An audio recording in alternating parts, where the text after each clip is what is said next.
I believe initiative, being of service, is the first act of leadership. Leadership is not about asking what you can get from the world. It's about making your best skills and your best strengths available to serve the world in a positive way. I also take this opportunity to thank Mr. Kim Solomon and Janice Leong for their tireless work behind the scenes round the year to make this possible. To have people from 80 countries, 1,000+ people, to give them the opportunity to convene and to discuss and to exchange ideas and to share. We're living in the information age, ladies and gentlemen, and this is the age of ideas. You know, a few hundred years ago, capital was money and, you know, manpower and things like that. In the information age, in the age of ideas, capital is ideas. And just the ability to put diverse people together in a room together is a huge, huge opportunity in itself. So once again, I'd like to thank the organizers for putting together this wonderful symposium here and for having me as your keynote speaker. Third time. So my first was in the Philippines. The second was here itself last year. Some young students from China just came up to have a picture with me, and I was kidding with them. I said, you don't even know what if I'm a horrible speaker, right? What are you going to do with the photo then? And, but I have received tremendous love and appreciation from this diverse group year after year, and it's an honor to be here once again among you today. I hope everybody made it safely here to Bangkok, right? You did? You're traveling from all across the world, different corners. I bumped into a young gentleman from Canada who told me he had a 30-hour-long flight. Who's had the longest flight coming here into Bangkok? Raise your hands, please. You believe you have the longest one? Okay, we'll settle with that competition later. But and how many of you first time here in Bangkok? Raise your hands, please. It's the first time. Fantastic. I do hope you get the opportunity to explore this wonderful city and interact with the people here. I believe travel, and raise your hands if you agree with me, travel is one of the best education in itself, yeah? Because you meet people with a different point of view and things are done in a different way. You have a heightened sense of awareness, yes or no? When you're in a new culture, you know, the sights, the sounds, the smells, and I call it developing the traveler's mindset.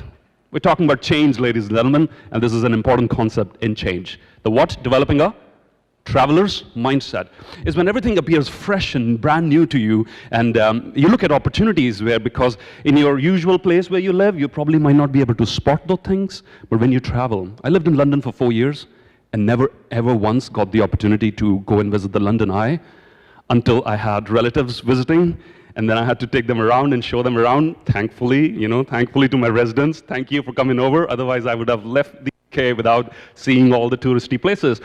We take things for granted where we are, is that correct? Right? And when we are outside that comfort zone, we are hyper aware, we are receptive, and I hope you make the very best of that opportunity here today. So I hope everybody's also been able to make to the UN building here on time in the morning. You haven't missed anybody behind? Because I had this group of students traveling to Philippines 3 or 4 years ago when I was speaking at that symposium, and we were transiting through Hong Kong, and a group of Indian students, and we were on the same flight, so be careful on your flights back home if you have a speaker on the same flight, because it's going to overhear all the conversations. One of them was like, oh, Mr. Singh, I flew all the way from Delhi just to listen to your presentation. I said, wow, really? Thank you so much. I said, so what are your main takeaways from my presentation here today? Oh, I said, I couldn't make it in the morning, you know, I overslept, and the buses left early. And I said, wow, fantastic. But he said, you know, don't worry, I'm sure it'll be available on YouTube later on. Yeah. And I said, what's the point of traveling then all the way to the location? I know technology is going by leaps and bounds, and we have virtual reality and augmented reality and all sorts of attempts to distort reality, yes or no? But you can send a smile emoticon to each other. You all do that. But how about exchanging a real smile? Try that for a change, please. Just look at the person sitting next to you and smile. Try that for a change.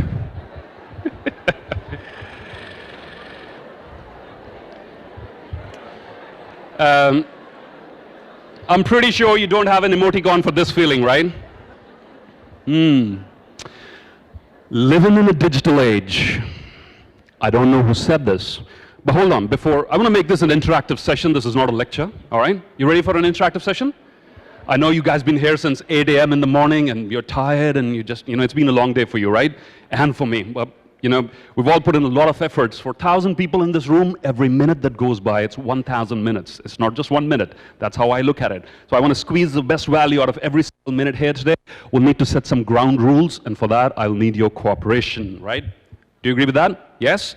So I will ask you to talk to each other very often, to exchange messages. I'm a big believer in peer-to-peer learning. That's how we retain information.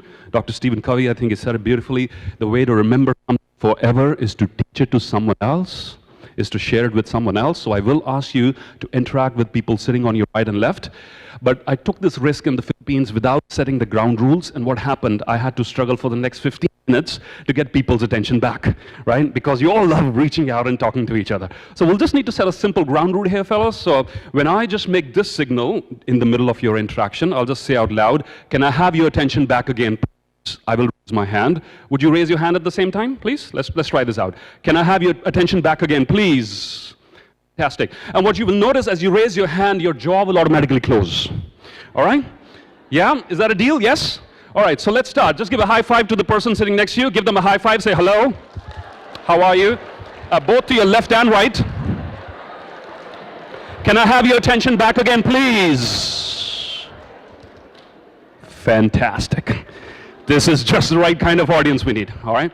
Now, when you do this high five thing, just do one at a time with the person right and left, or you could end up somebody hitting on, all right?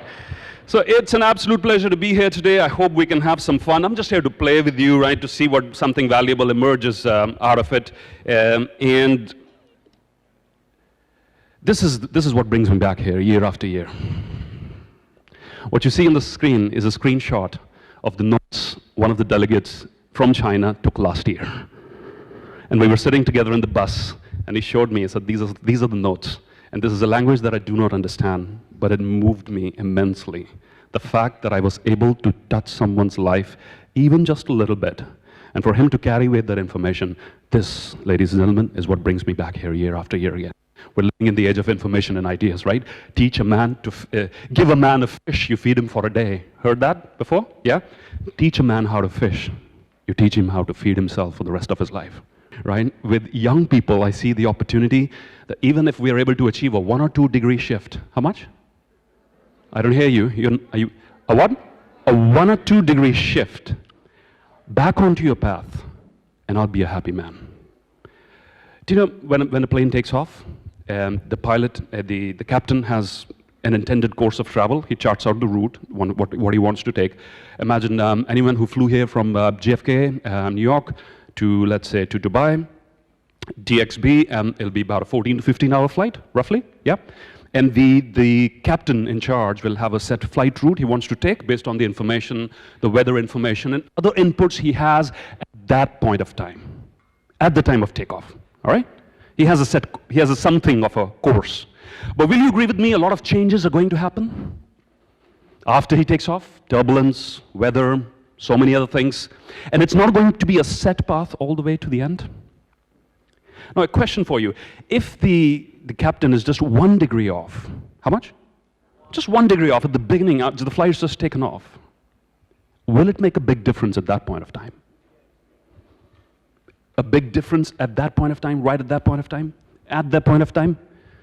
It will in the future, but not at that point of time. And this is something I want you to understand about change, because change is inner work.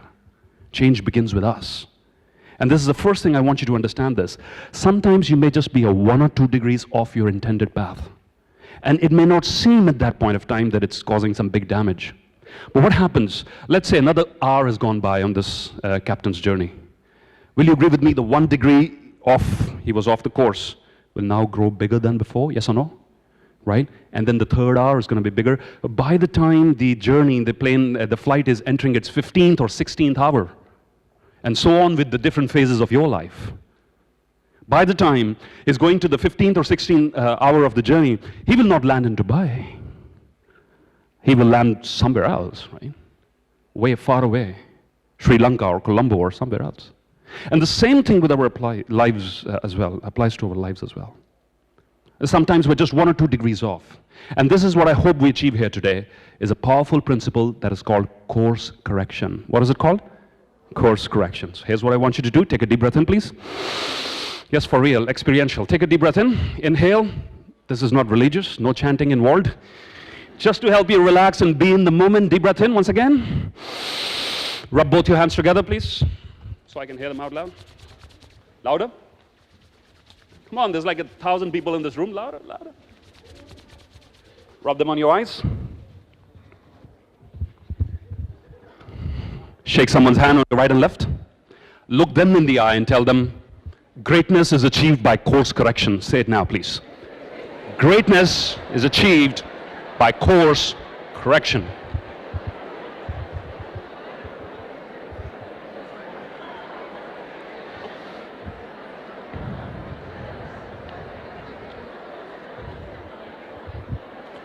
Can I have your attention back again, please? Fantastic. Greatness is achieved by course correction.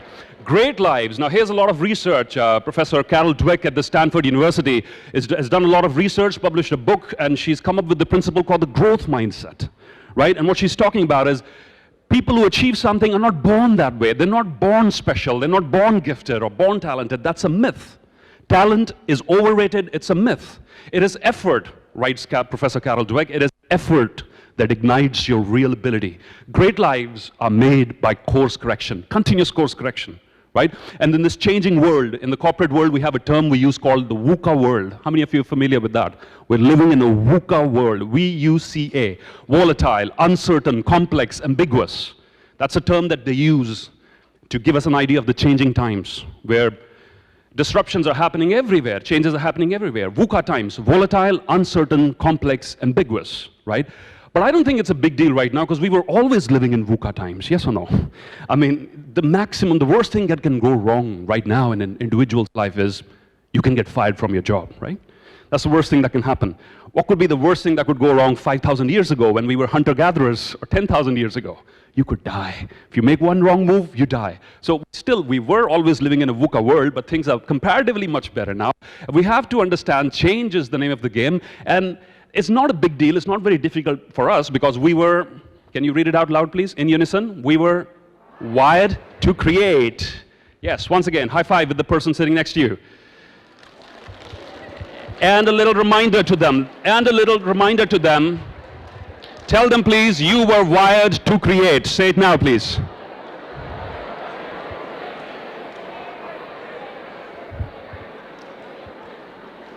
I mean, you don't believe me? Look at these guys. This is how we all were, right? Wired to create, paint ourselves and paint the world. And if you want to succeed in this changing economy, if you want to make a difference to the world, the very first thing is to take charge of your life. Once again, deep breath in, please. Put your right hand up in the air and say out loud, I will take charge of my life. Easier said than done, right? I'm reminded of the story where a mother has to struggle with her son every morning, waking her up for school. You know, 6:30 a.m. Son, wake up. It's time to go to school again. Mom, no, I don't want to go. School is horrible. Everybody hates me. The teachers hate me. The students hate me. The peons hate me. Mom, give me one good reason why I should go to school. And the mother's fed up with this every day. So she says, son, you better get up now because I'm going to give you two reasons, not one. Number one, you're 45 years old. Number two, son, you are the principal of the school, so it's time to get up and go and take charge of your responsibilities. Some people refuse to grow up, right? A friend of mine is a clinical psychologist, and I asked her, what happens in your therapy sessions? She said, nothing big, is all my clients have just one response to everything, and that is, it's all my mother's fault. It's all my parents' fault. It's the place where I was born, and it was a school I grew up. And I have to remind them, you're 55 now. That happened 40 years ago, right? Grow up. Things can change, right? Remember. So once again, let me just bring this up, which was we're wired to create. Little question for this audience. How high will a tree grow?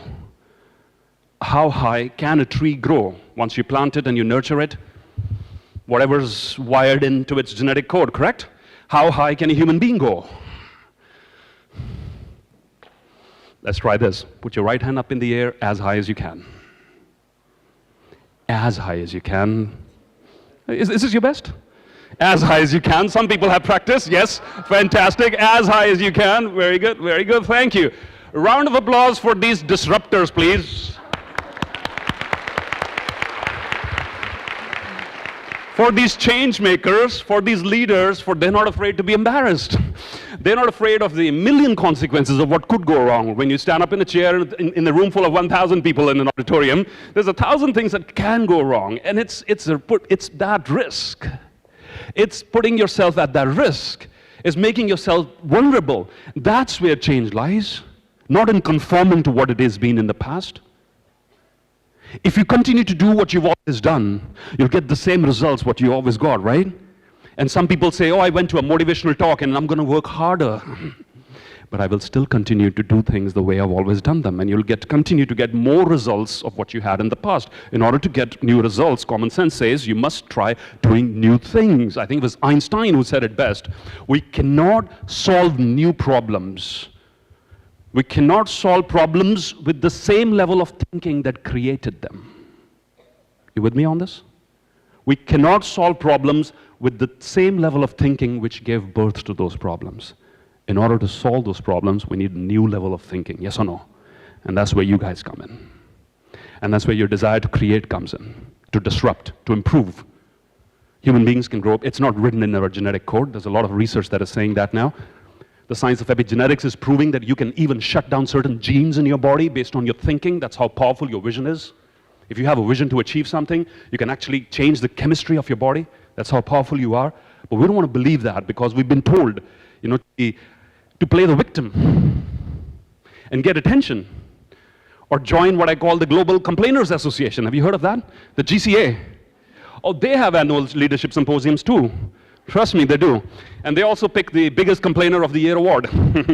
There are actually, people will say, shut up, you listen to my problem, it's actually bigger than yours. And they have this competition going on. And then what's the old quotation we learned in school? Birds of the same feather flock together. People of the same thinking are naturally attracted to each other. So once you're in the complainers group, you form a WhatsApp group or, then you continue. Human beings have this tendency to back up their claims with proofs, yes or no?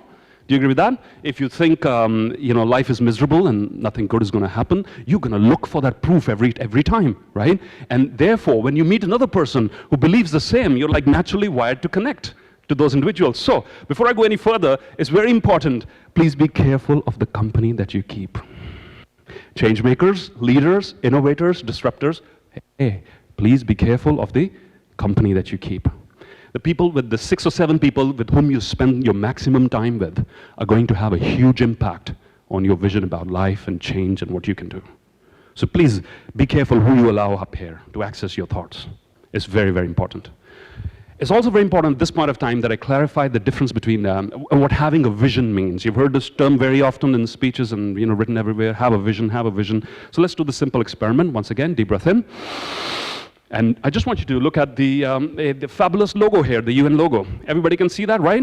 We're all seeing the same thing. Is that a yes? All right, here's what I want you to do. Close your eyes now for 5 seconds. No one's going to steal your phones, don't worry. Close your eyes for 5 seconds and think about yourself 10 years from now, what you would really like to do with your life. Excellent. Take a deep breath in. Open your eyes once again. Now, what you saw this time, everybody saw a different thing. And that's vision, ladies and gentlemen. That's called vision. I think Helen Keller, she said it beautifully when she said, the worst thing in a human being's life is to have eyesight, but not to have vision. We're all blessed with eyesight, the ability to see what is. Vision is your ability to create what does not exist yet. That's where your true power lies as human beings. To change the future, to change the way things are. And it's okay if other people don't understand your vision, all right? This is once again deep breath moment. Hello partner moment, shake someone's hand on your right and left. Remind them it's okay if people don't understand your vision. Say it now, please.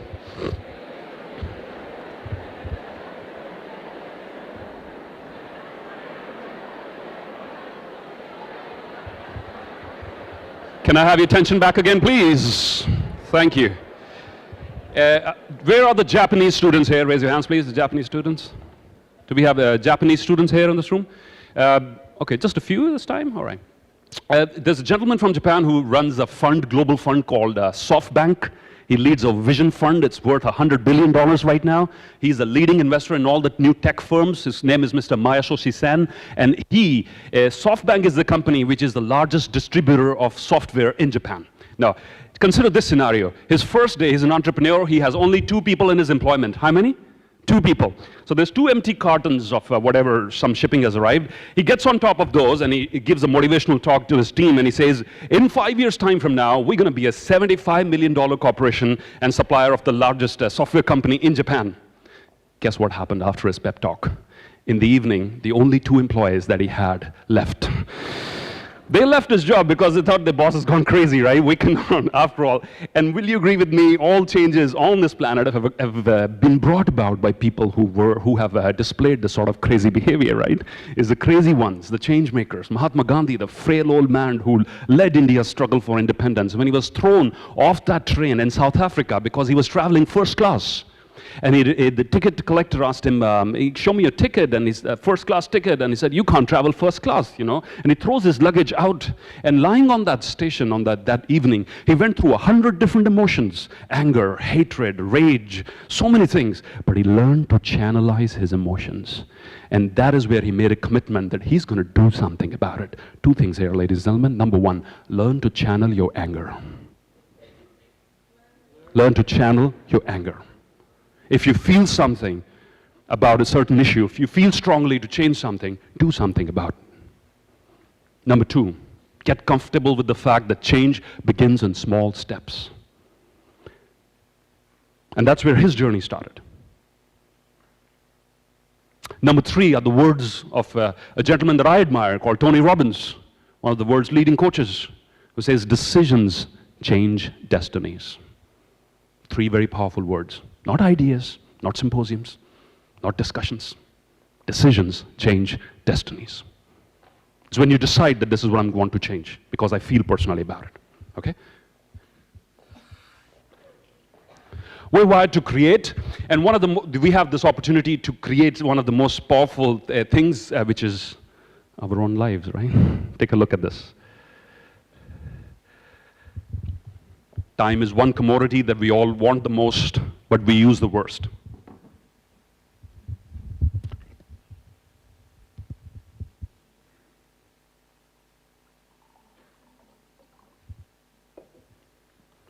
So the big question then is, what will you paint on this canvas now that you've been given this opportunity to come forward and do something and, you know, to create something of your life? And my message to you is this, very simple. Start with yourself. To talk about change process or making a difference in the world, because the biggest gift you can ever give to the world is what? Is the gift of your own, achieving your own highest potential. Is the gift of becoming you, unapologetically you, originally you, authentically you. That is the biggest gift you can ever give. Not trying to be someone else, not trying to fit in, not trying to conform, but to be yourself. Therefore, change has to begin, as Mahatma Gandhi said, it must start with yourself. Any change process begins with yourself. It's about taking charge of your life. Can we all read this out aloud, please, in unison? Everybody together, deep breath in. Human beings are works in progress who mistakenly believe that they are finished. Fist bump with the person sitting on your right and left, a little fist bump, and remind them, you're a work in progress. Say it now, please. You are a work in progress.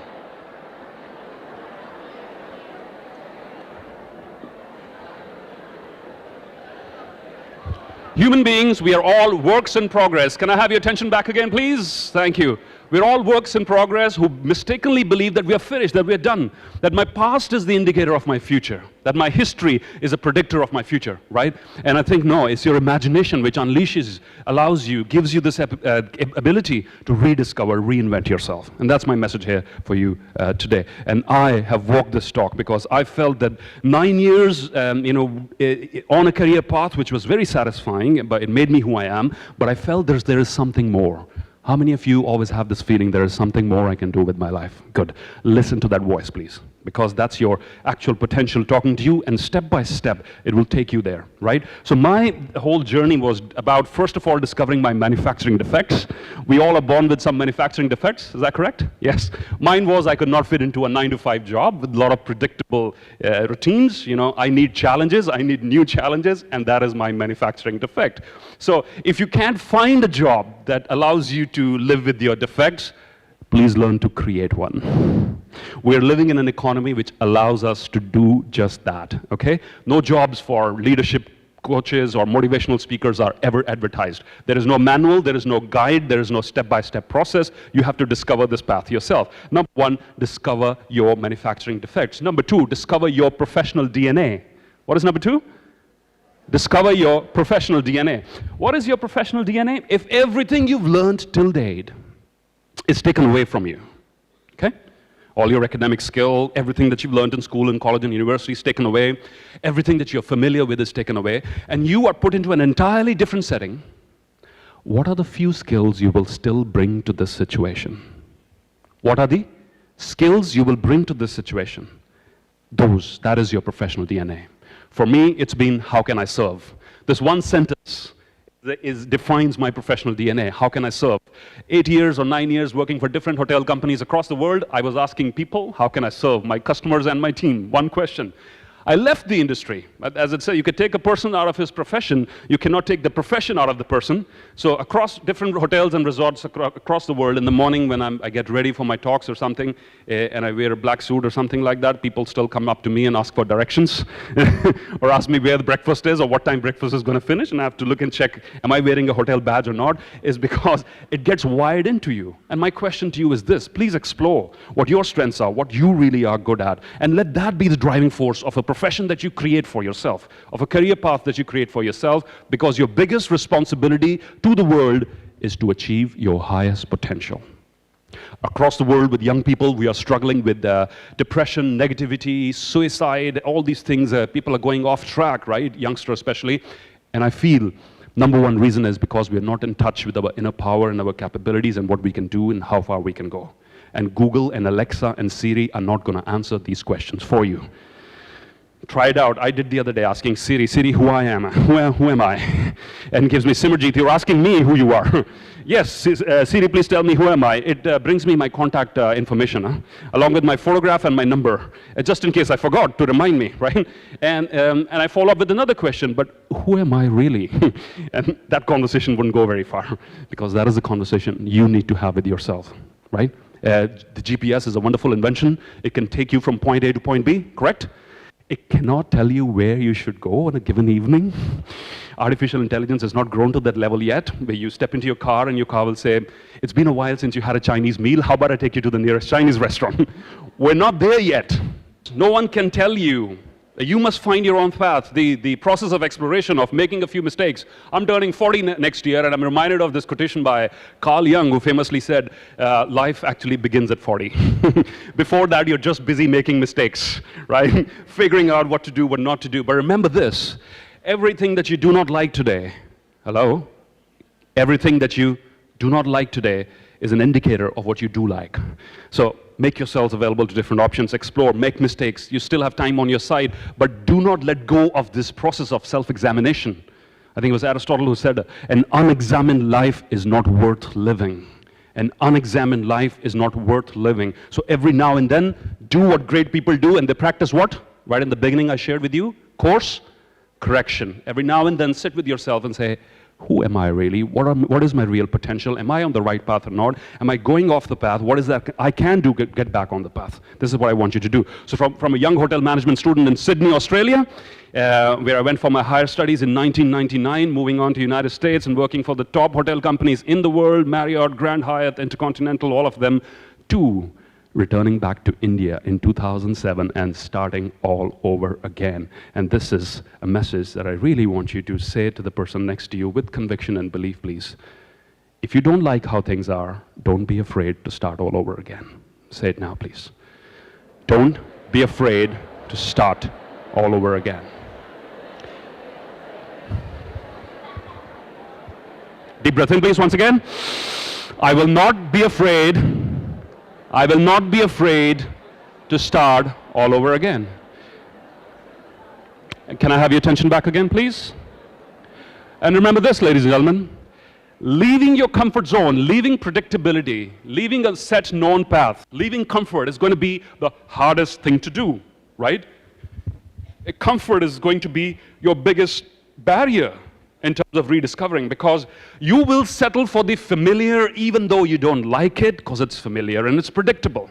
You will not step into the unknown because you don't know how it's going to turn out. Right? Don't be afraid to start all over again. And this is what I decided to do in 2007, preaching the message. You must learn to live your message. So if I talk to youngsters across the world, telling them, don't be stuck in jobs that you hate, discover your passion, create a profession out of it, right? My message would not be effective if I wouldn't have done it myself. Do you agree with that? Yes? You must, in leadership philosophy, there are 3 steps we talk about how leadership should go. Number 1 is know the way. Number 2 is go the way. And then number 3 is show the way.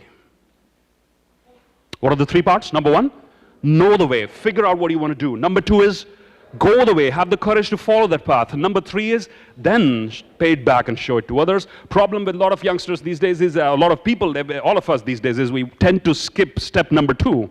Now I know the way, so I'm enabled to, in a position to show the way to other people. Now it's very important that you go the way. So I started with schools and colleges and going out to the rural parts of the country, started a YouTube channel to reach out to the masses in my own country.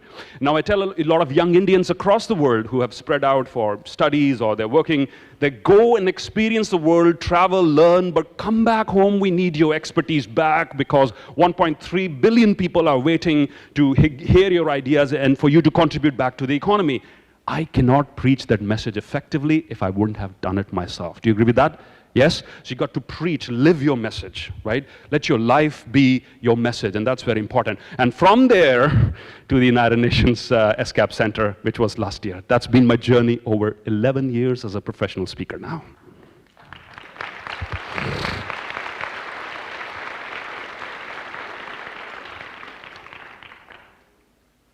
But this is what I remembered every step of the way, and I want you to remember that too. What got you here will not get you there. Professor Marshall Goldsmith, world's #1 leadership coach. What got you here today is not sufficient to take you to the next level of growth, whatever you want to do. You will have to reskill, relearn, unlearn at every step.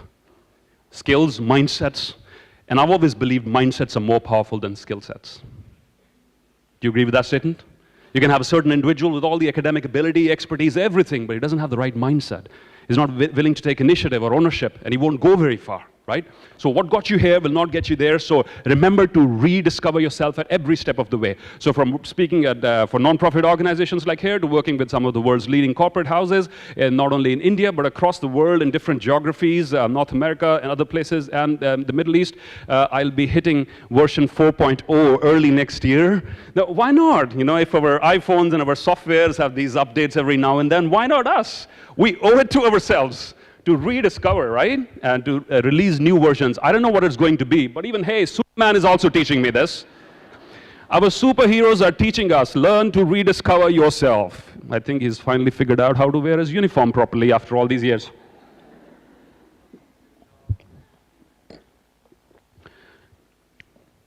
But then I share the same message with youngsters across the world, and I get this one objection which says, Simerjeet, but that's all great, but I'm too confused because there's so many options. We're living in an era of more options than ever before, correct? We are exposed to more information in a single day than our grandparents were exposed to in their entire lifetime. No wonder we are confused. And on top of that, we have WhatsApp, and we have Facebook, and we have so many other distractions. No wonder we are confused, and we are bumping into things and falling over. Absolutely. So technology is great, right? But it can also be a distraction at times. So here's the thing. You really want to discover your core, what you must develop and present to the world, learn to cut down the distractions in your life. The more distractions you have, the more occupied you are. Shopping, consumerism, you know, all these things. The competition on social media to appear picture perfect all the time, right? Who's getting more likes on Instagram? These are traps, ladies and gentlemen. I want you to stay away and know these are traps set up for you to be trapped in them and spend the rest of your life in that hypnotic state. You want to discover yourself really, you have to break that hypnotic state, cut down your distractions, and that's when you really get to discover who you are, right? So, did I share this disclaimer with you at the beginning of this talk that I don't have any answers on the screen, but I do have some questions, right? Because I do believe the answers lie within you. You ready for a few questions? And then I have a peer-to-peer exercise, right? So take a deep breath in once again. And listen carefully. Number one, to help you find your real purpose. Number one, spend time with yourself to figure out what makes you come alive. American theologian Howard Thurman, he said it beautifully when he said, don't ask what the world needs. What did he say? Don't ask what the world needs. Ask what makes you come alive. Because what the world needs is people who have come alive. Figure out what sort of activity, when you do it, do you lose track of time? You're in what psychologists call a state of flow. Someone else has to come and remind you, hey, you know, it's already been 2 hours. What sort of activities would you do free? What do you get most satisfaction for? You feel yourself, you feel in charge. Spend time on that. Okay, so I'll leave a few questions with you, then we'll have a sharing exercise pretty soon. Number two, how can I serve? If you approach the world with an objective or a mindset, what can I gain? What can I take? Trust me, you're not going to go very far. But if you change this into another question, if you change this question into, how can I serve? How can I add value with my skills? The answer is going to be very different. And I promise you this from my personal experience, the world will roll out a red carpet for you everywhere that you go. If you ask the universe, how can I serve? The universe will ask you back, how can I serve you? That's how it works. There's a deal. There's a conspiracy going out there, right? So ask yourself, how can I serve? How can I add value? It's not only about taking, it's about getting. And then what happens? Money, fame, success, all the things that we're all after, yeah, will happen as the side effects when you least expect them to. They'll be the side effects, all right? I think the gentleman is called Nick Woodman, the founder of GoPro cameras. Folks here are familiar with GoPro cameras. Found it difficult to take a selfie while he was surfing, and created a billion-dollar company out of something that he wanted to change, right? He was an avid surfer and couldn't take selfies of himself. He changed that, right? Founder of IKEA had difficulty putting the table with the legs in his car's boot. He decided to do something about it and gave us folded furniture. Changed the world once again. Jan Koum, the founder of WhatsApp, was from Ukraine, an immigrant in the United States. Found it very expensive to call back his dad home every evening via the normal telephone line. Invented an entirely new platform that we call WhatsApp today, acquired by Facebook later on by $30 billion, right? Mark Zuckerberg himself said, I never set out to make billions. I just enjoyed writing code and invading people's privacy. No, but I just said that on camera, my God. Facebook is definitely not going to be on my client's list anytime soon. But no, hey, what I mean is he also had Psychology 101 along with Computer Science 101 in university, and he figured out human beings have this basic primal desire to figure out what other people are doing with their free time, right? To sneak in voyeurism. He capitalized on that, and he didn't invent smartphones, he didn't invent digital cameras, he didn't invent the World Wide Web, he just connected the dots together. This is what creative people do. When they think with this mindset, what is it? How can I serve, right? You with me so far? Is that a yes? Oh, that's a very weak yes. Is that a yes? Excellent. So the next question is, which I think is more important now, what issues disturb you the most? What inequalities, injustices, what are the wrongs that you would like to change, to set right in this world? What affects you the most? Because, see, change is a messy, long process. You will need that determination to guide you through that difficult process. It's not just going to happen overnight. The follow-up question to this one is, what issues have personally affected me in the past? I'm reminded of a gentleman in India. His name is Anand Kumar, and he was a mathematical wizard, selected to go to Cambridge University, didn't have the money to buy an air ticket, never went to Cambridge, made it his life's mission to empower other poor people in India to be able to go to universities of their choice. So he only takes in 30 students. If you just go onto YouTube and type in Super 30, so he will pick 30 of the brightest kids from the underprivileged backgrounds and teach them personally, mentor them, and some of them are grown up to be businessmen and bureaucrats and whatnot. That's it. So he was personally affected by it. Mahatma Gandhi was personally affected by that thing that became his change, right? And there are a lot of people who've been personally, if you're personally affected by an issue, chances are you will stick with it. You will do what? Stick with it, because otherwise you're going to give up pretty soon because you're expecting results too easy. And the final question I think is very important as well. Once again, deep breath in. Can we all read it out aloud, please? Replacing your with mine. If my time was limited, what would I devote myself to? So, this is the core exercise of my presentation here today. I don't just leave you with ideas. I want to leave you with certain pointers as you leave. I will give you a few minutes to think about these 4 questions. And very soon, I will ask you to find a partner, one of the persons sitting next to you, and exchange the answers to questions number 4 and 5. Sorry, 4 and 5, yes, the last 2. Okay? So very quickly, once again, deep breath in. So find a partner, please, to work with you on this exercise. Find a partner quickly. Quickly. Say hello, partner. Find a partner. Let's do it. Find a partner. Don't start yet. Hello. Can I have your attention back again, please? Can one of the two, so put your hands down. Can one of the two, everybody has a partner to work with, first of all, yes or no? Yes, most of you do. Out of the two, can one of you be person A, please? Quickly raise your hands, person A. Okay, good. Initiative always helps. A, you will go first. B, you will listen first. Guys, B, you have it slightly difficult, but you cannot repeat what A has already said. You have to come up with your own original answers. Be good listeners. I will give you 6 minutes to complete this exercise, 3 minutes each. Listen, please. This thing, hello, can I have your attention, please? This thing changed my life. When I went to a workshop myself, I was a seeker. I believe you all are here. Yes or no? Seekers, seeking answers to lead a better life, to make a difference. 2007, I was a seeker. And I went to a workshop like this, and these 2 questions turned my life around. Number 1, what are you passionate about? Number 2, how can you convert that into a profession full-time, right?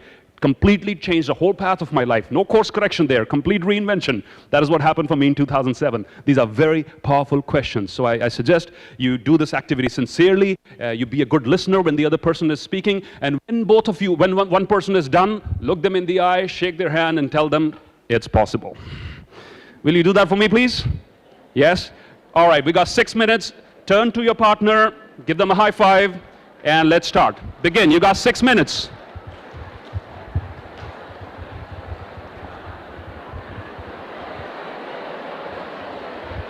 Okay, great. Say thanks to your partner, give them a high five and say thank you. And can I have your attention back again, please? Thank you. I know 6 minutes was perhaps not enough time, but I do hope you can continue this conversation later on as well with different people. Will you do that? Yes? And before you finish, don't forget to tell them, look them in the eye and tell them it's possible. Because so many times, I think you've forgotten that, so say it now, please. Look them in the eye and tell them it's possible. It's possible. Can I have your attention back again, please? So many times in our lives we've been told you can't do this, you're not good enough, you don't have the skills, you're not old enough, or you're too old now, or you're too young now. There's always something missing, right? Please remember this, hello? The picture will never be perfect.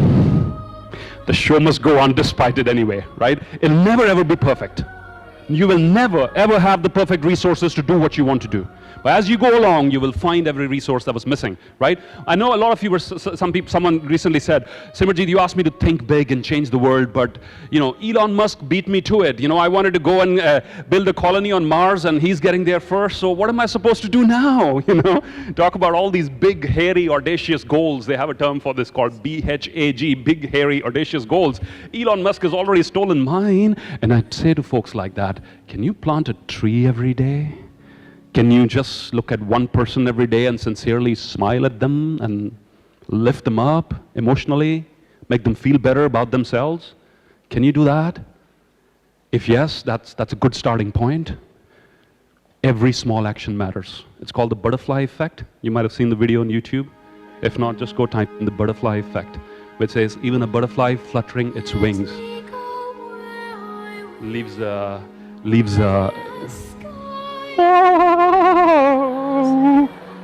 if life gives you lemons, make lemonade. The butterfly effect says even when a butterfly flutters its wings, it leaves a ripple effect throughout the universe, which means no action is too small to not make a difference around you, right? And I actually suggest you to think big, but start small. right? Because a lot of people, they think big, set this big goal, and then they're never able to take the first step. And I'm asking you to chunk it down, break it into small steps, and understand that there is every small step matters. In fact, there is a wonderful Chinese quotation. Any Chinese students here? Raise your hands, please. Students from China. Lao Tzu, the famous philosopher, he said this: the man who moved the mountain started by moving small stones.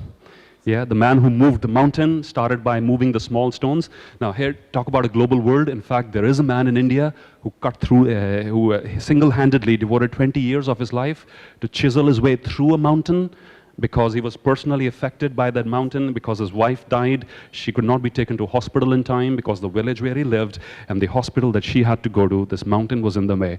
And there's a wonderful movie about this guy whose whose name I forget now, Dashrath Manji his name was, and he spent 20-something years of his life every day, hitting at that mountain and lifting away, moving away small pieces to make way, right? Wonderful Chinese saying which says, the man who moved the mountain started by moving the small stones. Be comfortable with moving the small stones, because that's how you move mountains. Let me introduce you to another wonderful man who's called the tree man of India. If you can't be Elon Musk, you can be Jadhav Payang. And what Jadhav Payang was deeply affected by was he lived in an island where a lot of soil erosion was happening because there were not enough trees. So what he decided to do, way back in 1979 something, if I'm not wrong, to plant one sapling every day and then look after it. Not just for the photographs. Now I know a lot of places they do the sapling planting ceremony just for the photo op, and I went to one of these functions recently where I was asked to plant the sapling and water it. We took photographs. Before happening, I heard the conversation where the organizer were asking the deputy, where should we plant the sapling this year? And the deputy answered, the same place where we planted it last year. You could do that, which tells me that a similar ceremony happened last year, but no one looked after the sapling. The power of small steps, 1979, one sapling a day, looking after it. I am happy with great execution and average ideas than having wonderful ideas and no action, right? Ladies and gentlemen, ideas don't implement themselves. We implement ideas without us there to bring them to life. And the same with our lives too. If you have an idea to improve your life, please do put it into practice, because the last thing that you want is this Russian novel I'm reminded of, The Death of Ivan Illich, in which this man was stuck his entire life in a job that he hated. And on his deathbed, he was surrounded by his family.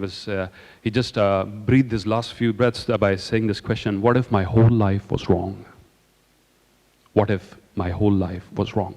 You don't ever want to end up into that situation, because you are conscious human beings having the ability to change yourself any given point of time. Action is always greater than ideas, but do remember this: you can't make a difference by sitting on the fence, by being undecided. You'll have to pick something, commit to something, decide something, and it will change and it will grow and it will evolve, and that's okay. As I go to version 4.0, I'm going to work on something new. As you expand, not around the waist, I hope. As you expand, as your vision expands, as your ideas expand, as your skills expand, your expertise, your knowledge expands, your desire to bring about change is going to be of a higher magnitude. You're with me on this? Yes? And so you allow that change to happen. It's not fixed, it's dynamic. Allow it to be dynamic, right? So coming back to this canvas example, what can we change? What can we do? And understand this process of shaping your life and making a difference. 2 or 3 things I leave you with, and then I wanted to give sufficient time for Q&A this time, which I missed last time around. And Q&A is where the fun is, where the interesting, because we can dig deeper into certain concepts that I shared with you, is a few things.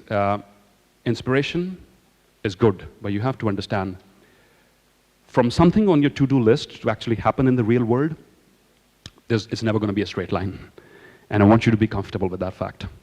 A lot of people give up because they work with unrealistic expectations, okay? So once again, deep breath in, please.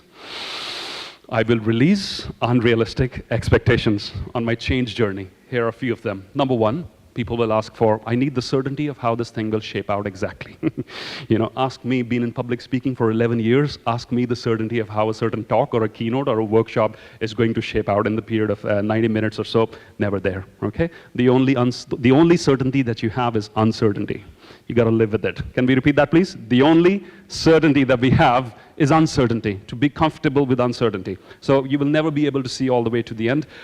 People will ask for a step-by-step guide on how to do something. I get emails every day. Could you please guide me on how to be a famous motivational speaker? Is there if there is a book that you find, please share it with me, because I never had it, and I had to explore and make mistakes and find out my own path. Third big unrealistic expectation is, if it worked for this person this way, perhaps I should try the same thing and it'll work for me the same way too. And I'm reminded of the famous Sufi poet Rumi, who said, don't be impressed by the stories that come before you. Learn to unfold your own journey. And those are beautiful words. If something shaped out for someone in a particular way, if you copy that, replicate that, don't expect the same results, because everything changes, right? The next one is going to be a straight line. For something that you put on your to-do list, you create a mission for yourself, it's never going to be a straight line. There's going to be a lot of detours, a lot of issues in between. You might want to give up in the beginning, so therefore it's important that you're personally connected to any change process before you start. I need to see the results immediately. I've often seen people going into the gym and asking the trainer for shortcuts. Is there a way out? And there's advertisements for drugs and things that you can buy, which say no exercise, you don't need to change your diet, and you'll have a body like that. And people buy that stuff because we look for shortcuts. Yes or no? Yes? Once again, deep breath in. Hello, partner. Wake up the person sitting next to you, please. Wake him up. Wake him up, wake him up. And remind them there are no shortcuts to success. Do it now, please. There are no shortcuts to success. There are no shortcuts to success. And here is the, can I have your attention back again, please? One of the biggest unrealistic expectations people have is, I need everyone to understand and appreciate my vision, applaud it and support it. Not going to happen. People are, if your vision is bold enough, initially people will laugh at it. When I decided to undertake this journey of being a motivational speaker, and some of the people that I knew, I thought that actually I want to manufacture speakers, not be a speaker myself. So it's okay if people don't understand your vision, because what you can see when you close your eyes is what they cannot see. It's going to be a different thing every single time. So it'll never be a straight line. Get comfortable with that. Again, a very important thing here. Results will emerge when you least expect them. You got to get comfortable with this. Any results that you're seeking, if you're chasing fame or money or something specific like that, the more you chase it, the further it's going to run away from you. Remember, these are shadows. Fame is a shadow. Money is a shadow. Khalil Gibran, the famous Lebanese-American poet, he said it beautifully. He said, fame is the shadow of passion standing in the light. Some of the most profound words I've ever come across. Fame is the shadow of passion standing in the light. When you discover your passion and you have the courage to present it to the world and to serve the world, the shadow that you will cast will be fame and money and all the other things that you seek. But you can't chase shadows, can you? That's a very futile thing to do, chasing shadows. I heard of this little cat who went to a happiness workshop. Do you know this? We actually need a workshop to be happy these days. So people go to all these happiness workshops. So a little cat was enrolled by the grandfather because it was very miserable. And it was enrolled into the happiness workshop. And the cat came back from the happiness workshop and it's going round in circles, trying to grab its own tail.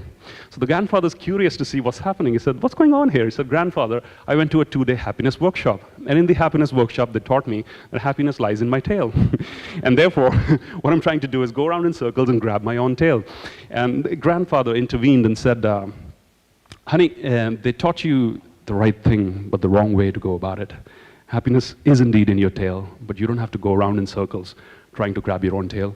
You do what you have to do with love and sincerity and joy, and happiness will follow you everywhere that you go.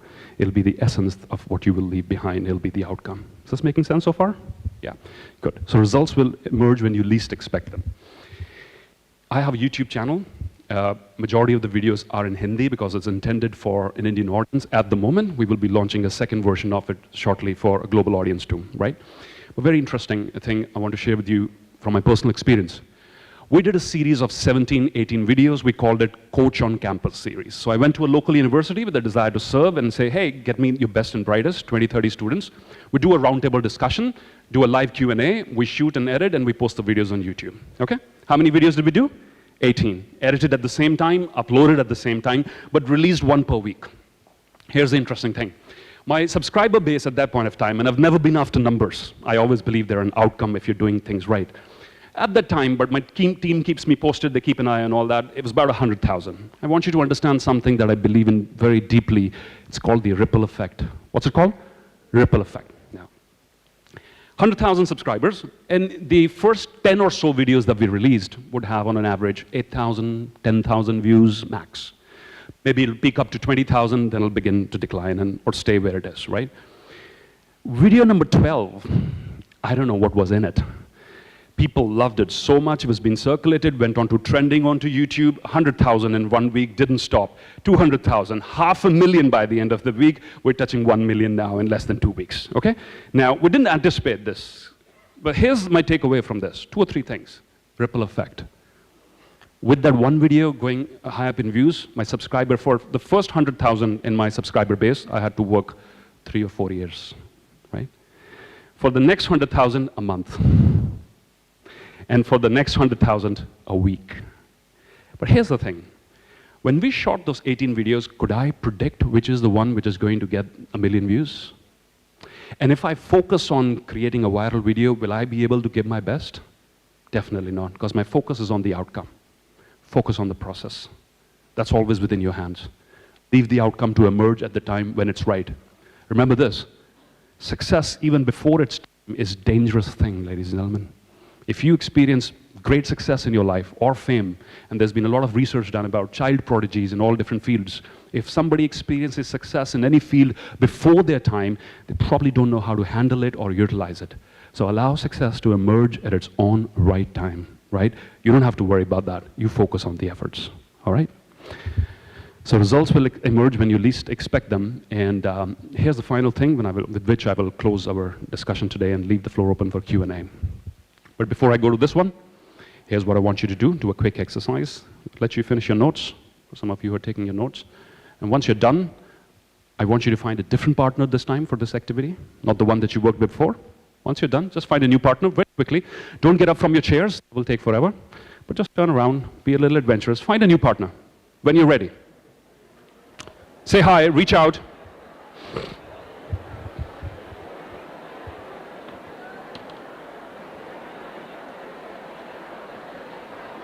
All right. Can I have your attention back again, please?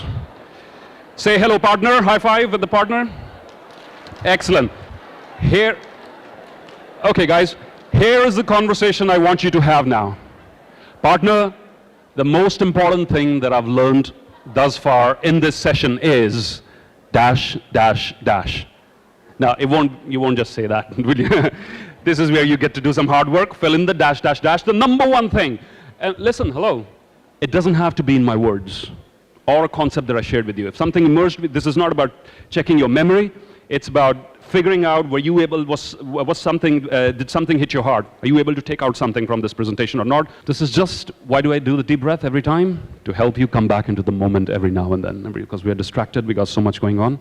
So, the story is about a conversation between a baby camel and a mother camel, all right? So the baby camel, kids are naturally curious, yes or no? Always asking tons of questions. Mom, I've been thinking about this, who are we? No Alexa or Siri to answer the question, but Mom's certainly interested, you know. Son, don't you know who we are? We're the ships of the desert, the most powerful creatures in the whole ecosystem in the desert. Don't you know who we are? Really, Mother? Mom, I've been thinking, why do I have these big, broad, ugly feet? Son, it's to help you, you know, put your foot on the sand firmly and go faster and travel faster. And these long eyelashes, they keep annoying me all the time. Son, it's to keep the sand away when the sandstorm arrives. Really, Mother? And this ugly hump that everybody teases me about, you know, what's that for? It's to store water and fat, son. Don't you know who you are? You're the king and the queen of the desert. You're the ship of the desert. You're the most powerful creature around here. Really, Mother? And he goes thinking again. And after a few minutes, another follow-up question. Mom, if everything that you said was true, then what the hell are we doing inside a zoo?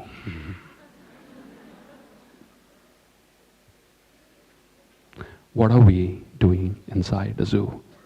Not only animals, but human beings too. We can live in cages of our own creation where we ourselves are allowing to limit our own potential. And this is the number one reason why people are not able to unleash their full potential and make a change in the world is this on the screen right there. Can we read it out aloud, please, together? We overestimate challenges and underestimate our potential. We do it systematically. We've been taught into it. We've been conditioned into it. Conformity, safety, predictability are always given high value, while the world needs more innovators, disruptors, creators, right? Despite having Sophia the robot, you've all seen her, Sophia the robot, and artificial intelligence. One of the airlines that I fly with has introduced a bot program to reply to Twitter queries on their Twitter feed. AI is not that smart yet, so they don't understand sarcasm as yet, right? So a customer went online saying, thank you, Dash Airways, for bringing me to Bangkok and my luggage to Indonesia. Now, this bot has been programmed to just recognize the two words, thank you. Responds automatically, you are very welcome, sir. We are so glad you had a good flight with us. We hope to see you back again, right? So artificial intelligence, is there, it's great. We will see a lot of changes happening, but it doesn't have the answer to all the questions. Remember, Henry David Thoreau, he said this, he predicted this. Men will become the tools of their tools. And this is what we're seeing right now. Technology is a tool. You are the master. Don't let technology be your master. You are the master. Let technology serve you. Let AI, machine learning, algorithms, whatever they are, serve you to create a better world and not the other way around. Let us not become slaves of technology, right? And let us not do this, please. Not overestimate our challenges and underestimate our ability to handle them. The best part about YouTube videos, and it takes a lot of courage to start a YouTube channel, is because all the lovely comments that you sometimes get. But the best discussion on any YouTube video happens in the comment section down below. And the top comment voted on this particular video was, the story of my life. Mark Twain famously said on his deathbed, he said, 99% of the problems that I struggled with in my life, how many?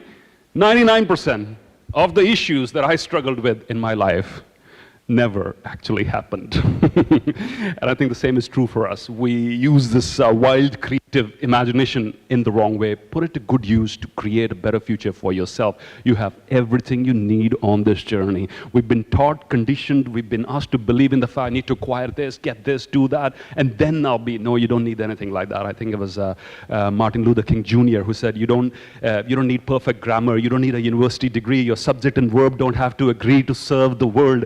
All you need is a heart full of love and a mind full of courage. That's all you need, ladies and gentlemen. You've been a wonderful audience. Thank you all very much. So in my leadership role in my local community, just like every other young person here, I'm really excited and passionate, and I really want to create good, positive change. However, being significantly younger than my colleagues, I'm often faced with people who are adverse to change.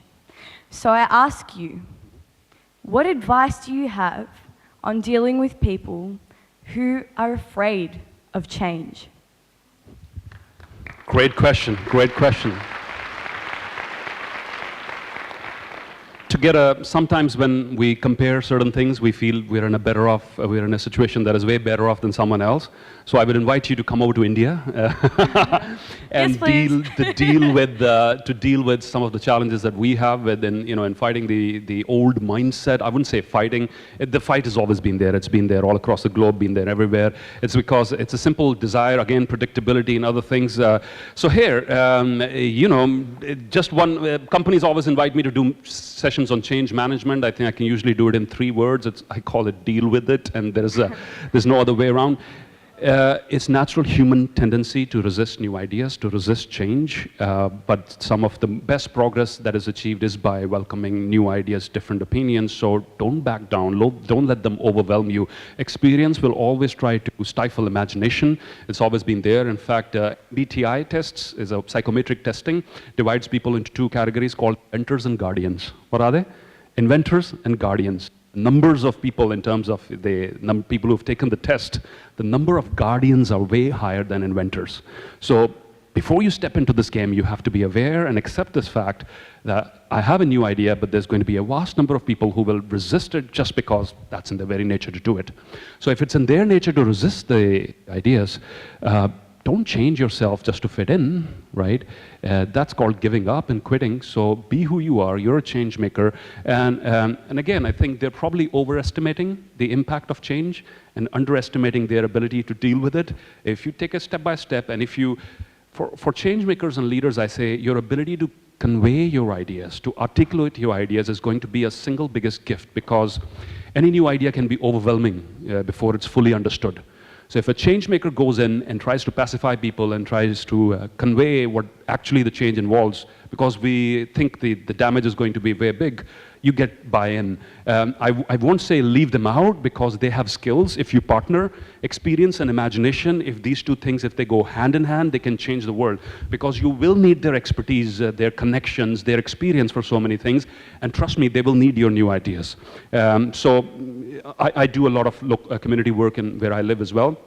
I feel the same at times, but work on creating your credibility. I'll finish with that. Once people know where this idea is coming from, who is this person, can I trust him or her? Once you've established some amount of credibility, the process of change will accelerate. I can tell you that from experience. Hope that answers your question. It does, thank you. Thank you. When you finally realized your passion and you listened to that voice within yourself that wanted more, how did you overcome the fear of starting again? And how do you encourage how did you encourage yourself to let go and be willingly to accept the consequences of following your dream of becoming a motivational speaker? Thank you. Great question. Thank you. Thank you. Okay, and I'll take one more, and then you can answer them together. 2 or 3 things. Number one, I didn't just wake up one morning and thought that I'm going to leave my hotel career and become a motivational speaker. That was number one. It was a gradual realization. It was a vague picture. Before you start on any journey to discover yourself, believe me, it's going to be very vague and not clear in the beginning, but as you step forward, it'll become clearer. So for me, it was, and I tell you this, take it step by step. That's my message here. If you turn on your headlights in Coventry, in the night, and you turn on your headlights of your car, would it be realistic for you to see all the way to Manchester? No. So what you will do is you will travel the 10 or 20 feet, and then the next 10 or 20 feet will become visible, and so on and so forth, right? So if your expectation is I want to see all the way clearly to the end, you would never start. And that's what I suggest everybody, to break it down into small steps, radical steps. You know you have to be taken. So leaving the UK, where my last job was number one. Burning the bridges was number 2. I had a Canadian residency. I had to write to them and say, I'm going to move back, so please close the file. So I don't have an option, right, to move back. Leaving my job was number 3. Being an entrepreneur was number 4. Now, being a motivational speaker came way later on.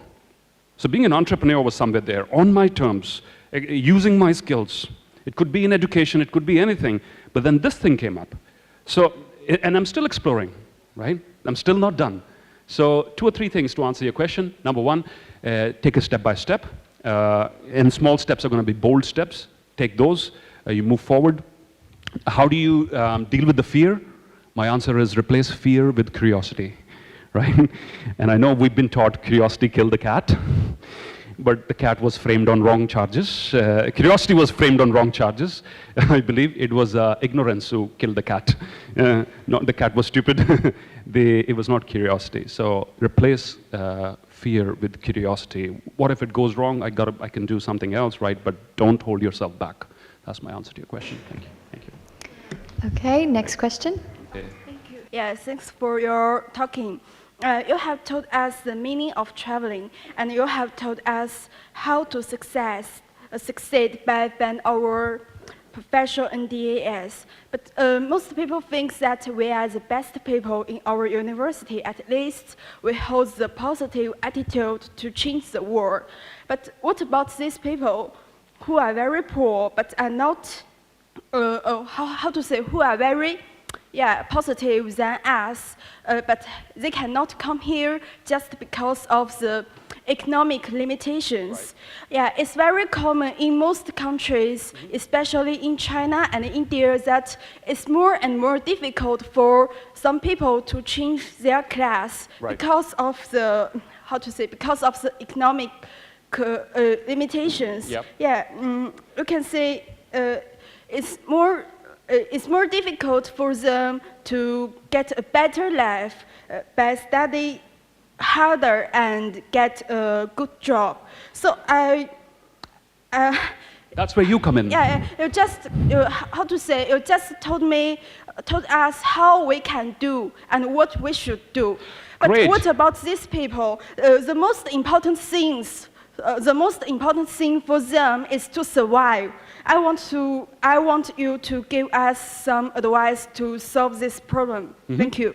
Do what you can wherever you are with whatever you have. That's my answer to your question. Do what you can with whatever you have, wherever you are.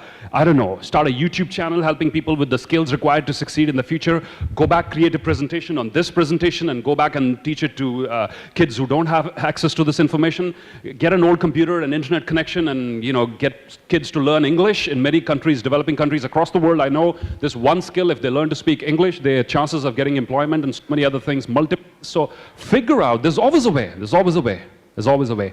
But don't just feel empathy and then don't do anything about it. Do something about it, because once you put your mind to it, you will come up with 100 ideas to help them and empower them, right? And I always say, what's better, posting one picture on Instagram about a more equal and just world, or talking to one kid a day and helping him or her do something with his or her life? I think the second option may not get you so many likes on social media, but is a much better option. That's where real change happens.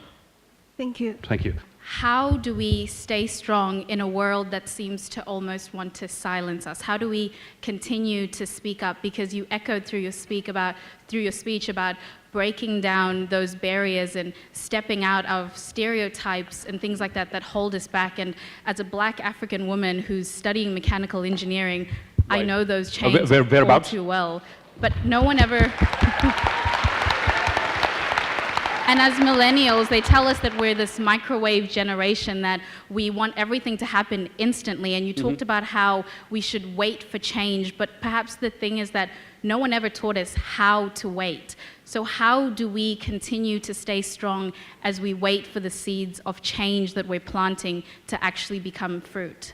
No, but I'm not suggesting here that we wait for the tree to grow by itself. I'm saying roll up your sleeves, get your hands dirty, get yourself involved. And also, you talk about the barriers. I think the barriers are already down.